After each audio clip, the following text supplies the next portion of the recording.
जसपुर नगर के। माथे में सपना रे, आँखी में आस रे, आगे बढ़ेला तोर हर एक सांस रे। हायर के डर से कभी ना डुलबे, मेहनत करबे तो मंजिल खोजबे। नाम कमाबे रे अपन शहर के, शेरनी तो हाय जसपुर नगर के। मैदान भीतरे दौड़े बिजुरी जैसन, पढ़ाई में लागे तो चमके सूरज जैसन। माए बाबा करे तो अभिमान रे, तोरे से चमकत गाँव समाज रे।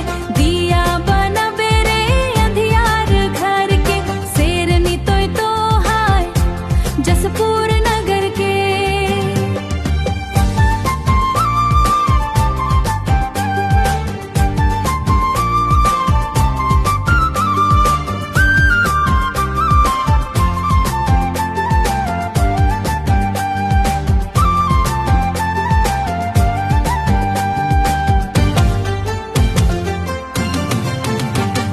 झंडा गाड़ा नी रे, झंडा गाड़ी रे, चाहे खेला हो रे चाहे पढ़ाई रे। बड़ा आहाय हाय रे तोय मनोबल रे, सुंदर सुंदर यहाँ तोर हाय रे कल रे। रोशनी बना है सबके डगर के, शेरनी तो हाय जसपुर नगर के। ऊंचा उड़बे रे, झूलबे गगन रे, हिम्मत रखबे तो जितबे जीवन रे। सारे सफलता दे, सफल दे खुश होबा।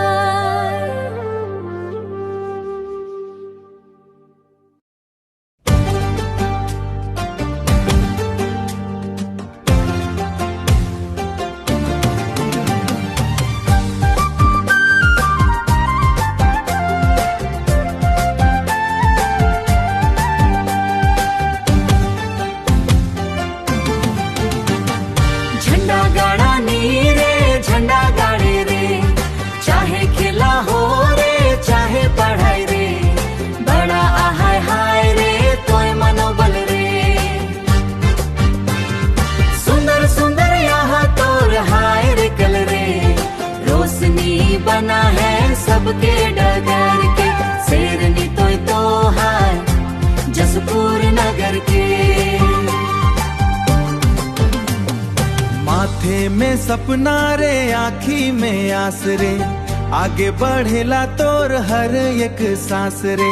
हायर के डर से कभी ना डुलबे, मेहनत करबे तो मंजिल खोजबे। नाम कमाबे रे अपन शहर के, शेरनी तो हाय जसपुर नगर के। मैदान भीतरे दौड़े बिजुरी जैसन, पढ़ाई में लागे तो चमके सूरज जैसन। माए बाबा